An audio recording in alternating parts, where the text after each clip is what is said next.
মুস্তাফিজুর রহমানের জায়গায় যদি সৌম্য সরকার কিংবা লিটন কুমার দাস হতো, তাহলেও কি বিসিসিআই একই সিদ্ধান্ত নিত?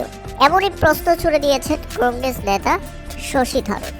মুস্তাফিজুর রহমানের বিপক্ষে চলে গেছে গোটা ভারত, তবে আগে থেকেই মুস্তাফিজুরের পাশে দাঁড়িয়ে থাকলেন এবং বাংলাদেশি পেসার মুস্তাফিজুর রহমানকে আইপিএল থেকে বাদ দেওয়ার নির্দেশ দেওয়ায় ভারতীয় ক্রিকেট বোর্ডকে কড়া সমালোচনা করেছেন ভারতের সাবেক পররাষ্ট্র প্রতিমন্ত্রী এবং ভারতের এই কিংবদন্তি রাজনীতিবিদ শশী থারুর। প্রশ্ন তুলেছেন, আমরা আসলে কাকে শাস্তি দিচ্ছি?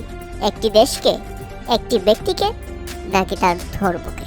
তার অভিমত, বাংলাদেশের সংখ্যালঘুদের উপর হামলার বিষয়কে ক্রিকেটের সঙ্গে জড়ানো ঠিক নয়। খেলাধুলার উপর রাজনৈতিক ইস্যুর চাপ দেওয়া মোটেও উচিত নয়। আমার অবস্থান পরিষ্কার, আমাদের উচিত কিছু বিষয়কে অন্য বিষয় হিসেবে আলাদা রাখাই ভালো। ভারত সরকার বাংলাদেশ সরকারের সঙ্গে সংখ্যালঘুদের নিরাপত্তা নিয়ে কথা বলছে, কথা হচ্ছে এবং তাদের মধ্যে এই বিষয়টি নিয়ে আলোচনা চলমান।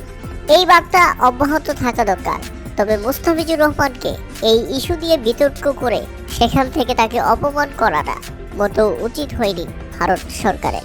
শুধু এখানেই শেষ নয়, তিনি আরও বলেছেন, বিশেষ করে এখন যদি বিসিসিআই নন্দনীয়ভাবে মুস্তাফিজুর রহমানকে বাদ দেওয়ার সিদ্ধান্ত নেয় এবং সংশ্লিষ্ট বাংলাদেশি খেলোয়াড়টি যদি মুস্তাফিজুরের পরিবর্তে লিটন দাস বা সৌম্য সরকার হতো, তাহলে কি হতো?